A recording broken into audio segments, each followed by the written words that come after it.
You'll see. You are now entering Armbar Audio.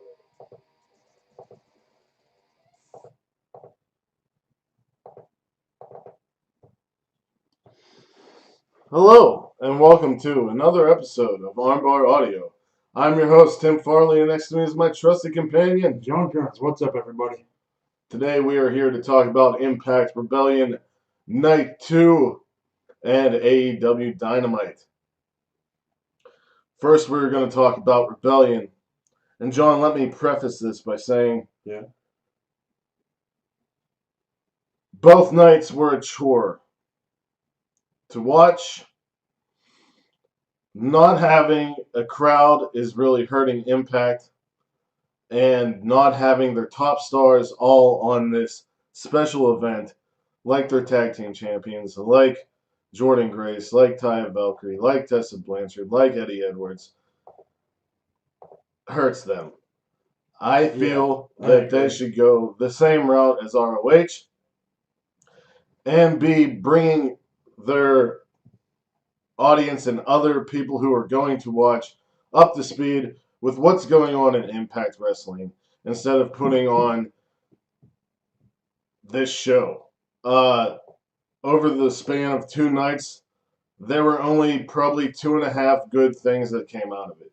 The first night, we liked Willie Mack versus Ace Austin, which was an X Division title match, which Willie Mack won. And this night, the only good match was Full Metal Mayhem between Taya and Jessica Havok. The main event was awkward. Moose came out looking like the Ultimate Warrior and wearing the TNA Championship, telling Michael Elgin that he's the real champion.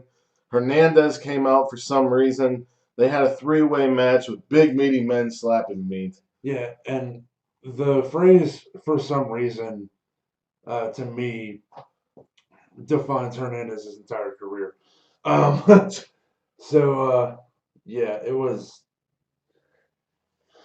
was a show that in no way, shape, or form needed to be 2 nights. Or needed to happen at all. Honestly. Hate to say it, but it's true. But let's get into the results. Yeah. First match was an X Division Fatal 4-Way between Suicide, Chris Bay, Trey Miguel representing the Rascals, and friend of the show representing Desi Hit Squad, Hit Raju.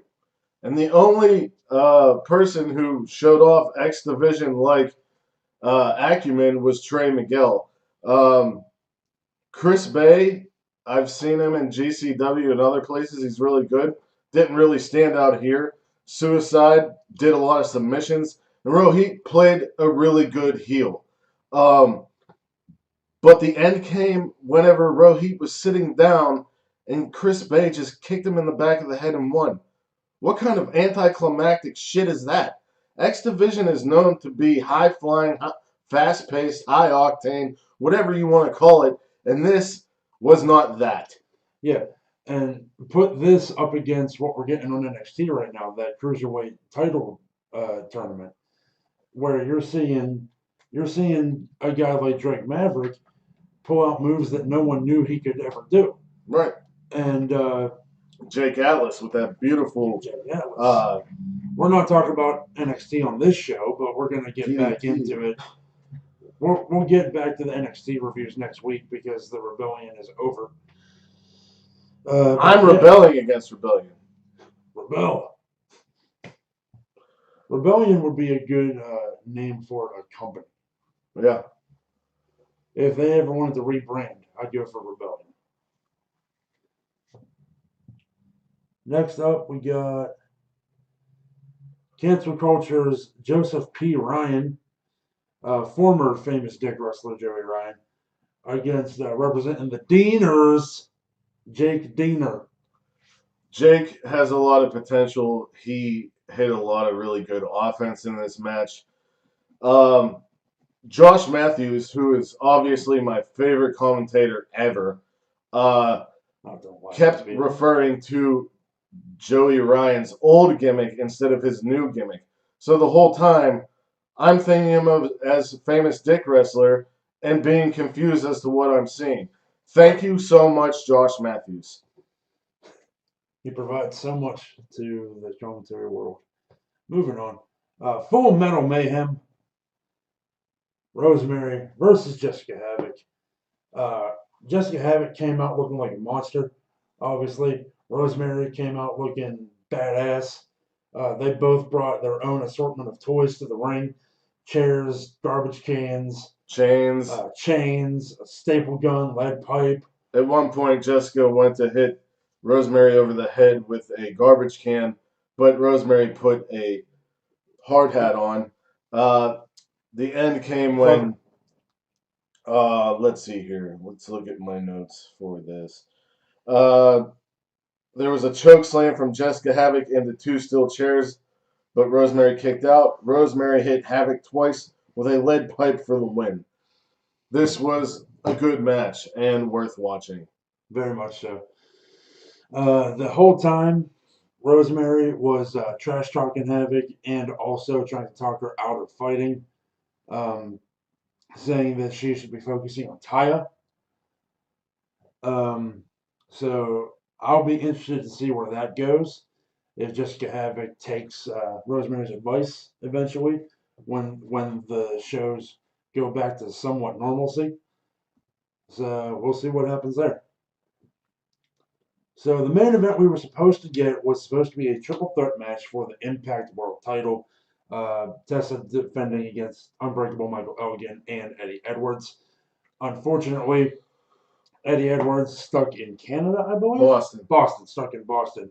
One of the wrestlers is stuck in Canada. Yeah. That's who's stuck in Canada.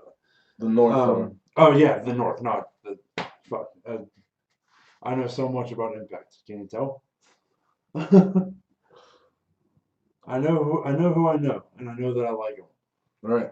And Tessa's stuck in Mexico. Tessa's stuck in Mexico.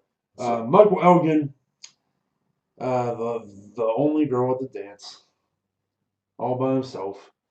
He went out there. So last week he said that next week, meaning Tuesday night, there would be a new World Heavyweight Champion because he was going to win by default. He went out and he got the referee to raise his arm and got the ring announcer to announce Michael Elgin as the new Impact World Heavyweight and got cut off by the music of none other than Moose. The ultimate Moose. The ultimate Moose. He is ultimate. Moose said he conquered every TNA original and that he is the real world champion. That's why he's wearing the TNA World Heavyweight Championship match. I say you beat all the TNA originals. Who gives a shit? Well, apparently one TNA original did, and Hernandez came out. Yeah.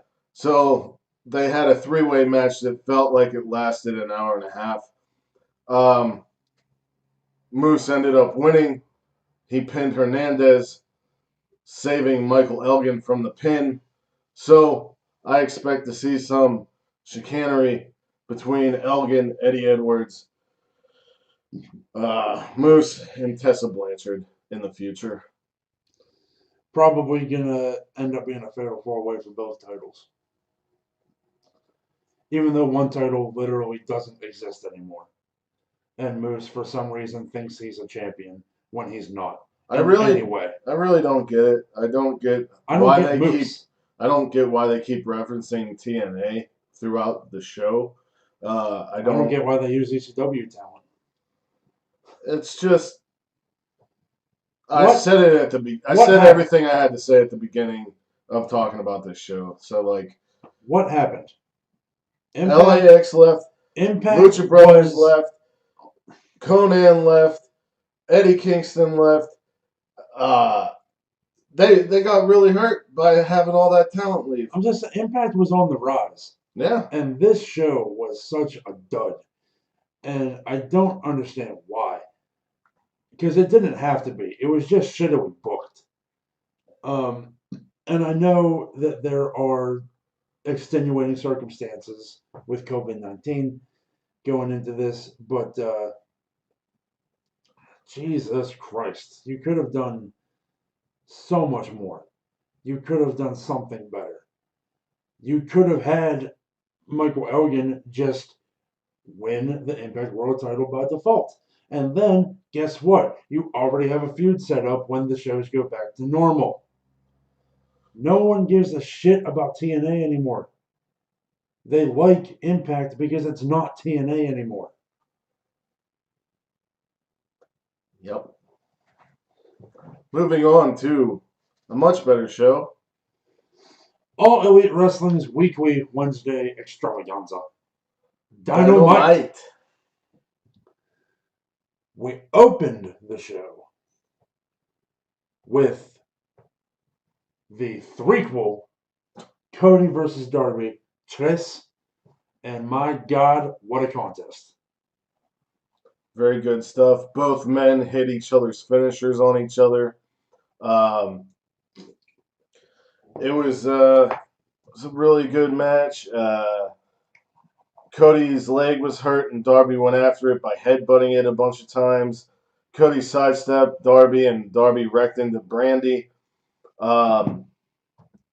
got a coffin drop into a Rainmaker by Cody. Stun Dog Millionaire, but a Crossroads for 2. Cody goes for a coffin drop, but Darby got the knees up. Darby hit a coffin drop, but Cody rolled up Darby for the win. This is a pretty good match. Not as good as the other semifinal match. Yeah, not as good as the other match, and not really as good as Cody and Darby's other matches, but still a hell of a way to open the show. We got a promo package from one MJF, whose hangnail has miraculously overhealed.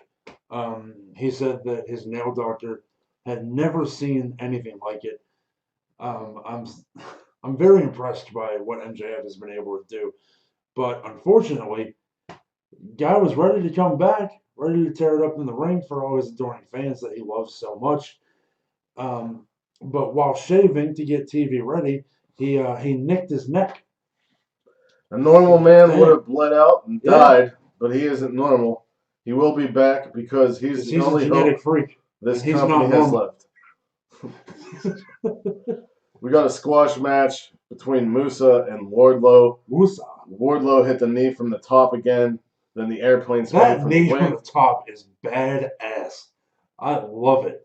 Yeah, last week I didn't know how to feel about it, but I kind of like it now. But damn, it is nasty. Squash match city for Wardlow, though. I'm waiting for him to get something better.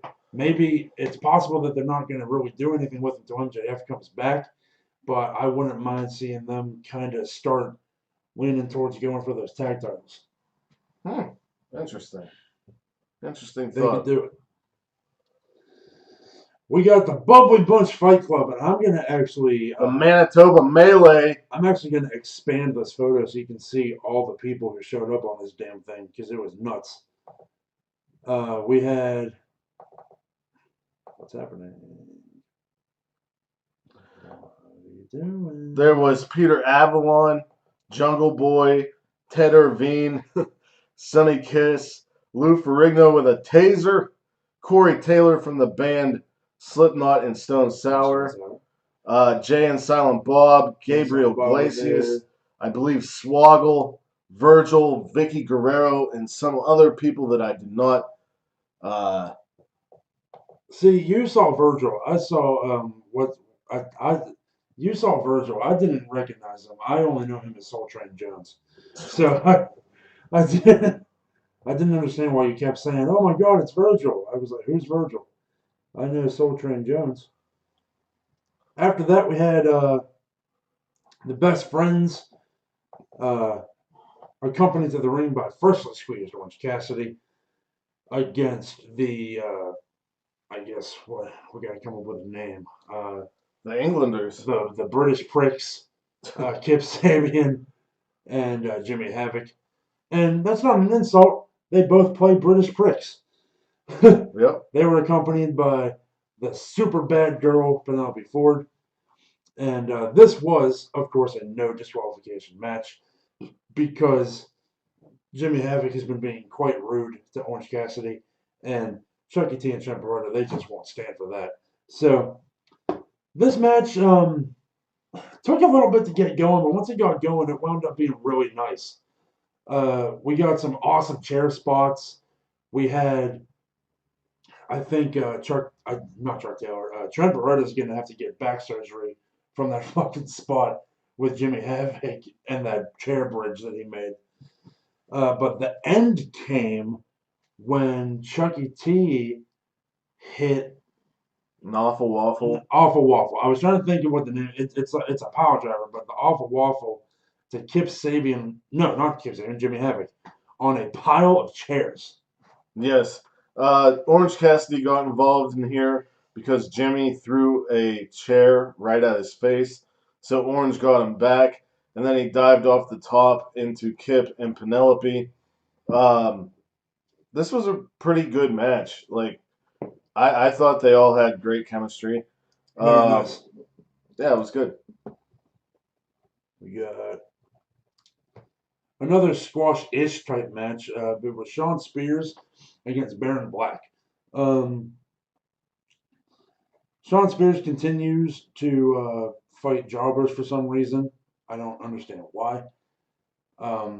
They did a lot to talk up Shawn Spears in the match, though, so maybe I could see him if Cody beats the winner of the main event, because we didn't talk about it yet, for the TNT championship. If Cody ends up getting that belt, I could see Shawn Spears going after him to kind of reignite that feud.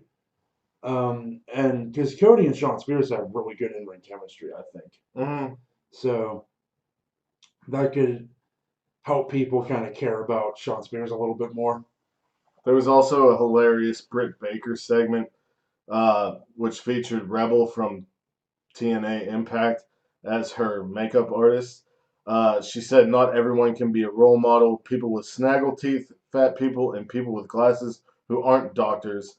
And for every one of these, photos, it was pictures of Tony Schiavone. Yep. It was hilarious. Poor man. And he said, "But we're friends." And I'm like, "You're not. That's not how friends are." We got murder. Yep. In the first degree, son. Marco Stunt versus Brodie Lee. Brodie had an answer for everything Marco tried. God bless the man. He flew around that ring and bumped. He jumped off the second rope into a huge black hole slam, and Brodie won with a power bomb. Tell you what, Marco put up more of a fight than Brodie's last opponent. I don't even remember who it was, so that tells you all right there. Next week, MJF returns. We get Kazarian versus Moxley. Kenny Omega and Matt Hardy versus Jericho and Sammy Guevara in a street fight. Lay sex goes. And the yeah, that's all we got for next week so far. I'm assuming. I guess I shouldn't assume, but I did assume that next week would be the main event. The main event will be the TNT title, but they didn't say anything about it, so maybe it'll happen at Double or Nothing. Maybe. Here we go. Main But that doesn't event make time. sense to me. That doesn't make sense to me because, well, no, I'm going to show. Yeah, I I got know. Mox first. Call your grandma. Call your grandma. What else did he say? He said something about staying inside and washing your hands. He was thankful for his wife for being able to put up with him. Yeah, in quarantine. But he said he's going to throw, I think he called it Big Platinum. That's what he called the belt, which is a cool name. I love it. He's going to throw it into the car and head east and be at the show next week. He's so awesome. Jon Moxley is so fucking great.